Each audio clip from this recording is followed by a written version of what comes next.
नमस्कार मित्रमैत्रिणींनो, मी राधिका अश्विन अघोर. आपण बघताय घनघोर. नरेंद्र दामोदर दास मोदी या माणसानं तिसऱ्यांदा देशात पंतप्रधान पदाची शपथ घेतली आहे. सलग तिसऱ्यांदा भाजपा प्रणित रालोआचं सरकार देशात आलं आहे. आजचा दिवस उत्सवाचा आहे, आजचा दिवस सेलिब्रेशनचा आहे.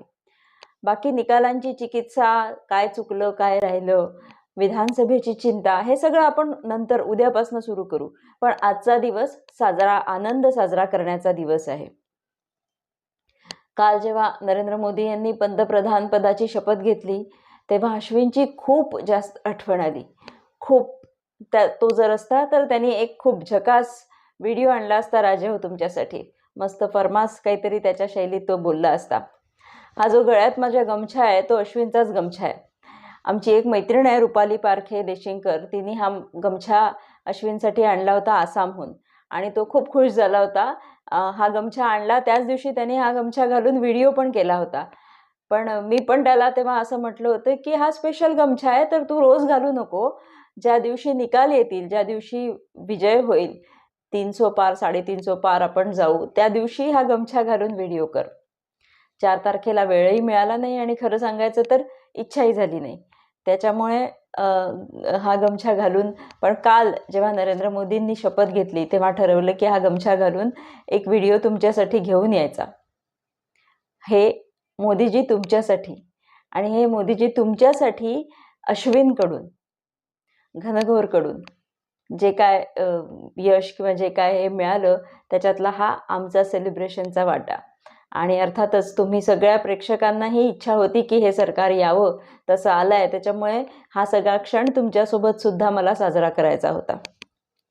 विरोधकांच्या, परदेशी शक्तींच्या, आणखी कितीतरी दृश्य अदृश्य शक्तींच्या इच्छा आणि त्यांनी केलेल्या प्रयत्नांवर मात करून पुन्हा एकदा तिसऱ्यांदा मोदी भारताचं नेतृत्व करणार आहे. आणि ही खूप मोठी गोष्ट आहे, ही साधी गोष्ट नाही आहे. आपण या सगळ्या मरगळीतून बाहेर येऊन आधी या निकालांकडे पाहिलं पाहिजे, मोदींच्या मंत्रिमंडळाकडे पाहिलं पाहिजे. 72 मंत्र्यांच्या, म्हणजे मोदींसकट 72 मंत्र्यांच्या या विशाल मंत्रिमंडळाचं प्रतिनिधित्व मोदी करणार आहेत. या मंत्रिमंडळात प्रथमच केरळचे भाजपाचे निवडून आलेले मंत्री आहे. यासाठी किती वर्षांचे परिश्रम लागले मित्रांनो, याचा विचार करा, म्हणजे त्या केरळच्या सुरेश गोपी यांच्या शपथ घेण्याचं महत्त्व कळेल. 24 राज्यांना प्रतिनिधित्व मिळालं आहे. अनुभवी चेहरे भरपूर आहेत, पण त्याच्यासोबत युवा चेहरेही आहेत. जवळजवळ 18 अनुभवी चेहरे आहेत, 33 नवे चेहरे आहेत.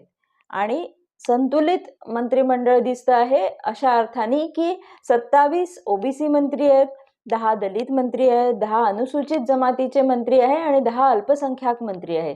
त्याच्यामुळे प्रांतवार आणि देशाची जी रचना आहे त्या सगळ्या याच्यावर मंत्रिमंडळात बहुतेकांना स्थान देण्याचा प्रयत्न झाला आहे. मंत्रिमंडळाची संख्या, व्याप्ती खूप मोठी आहे, पण तरीही ह्या मंत्रिमंडळामध्ये चांगलं रिप्रेझेंटेशन सगळ्या भागांना देण्याचा प्रयत्न आहे. आता ही नवीन मोदींची टीम कसं काम करते काय नाही, आव्हानं भरपूर आहेत, पण त्या आव्हानांवर मात करेल आणि मोदींचं सरकार पुन्हा एकदा भारताला मोठ्या विशाल देशाकडे, एक विकसित देश बनवण्यासाठी घेऊन जाईल असा विश्वास आहे. आज तरी या सरकारला शुभेच्छा देऊया. आणि आत्ता मी इथेच थांबते. पुढे व्हिडिओ करतच राहीन आणि बोलतच राहू आपण. पण आजचा व्हिडिओ हा फक्त मोदी आणि मंत्रिमंडळाचं अभिनंदन, तुमच्या सगळ्यांचंही अभिनंदन. धन्यवाद. व्हिडिओ आवडला असेल तर लाईक करा, शेअर करा आणि घनघोर चॅनलला सबस्क्राईब करा.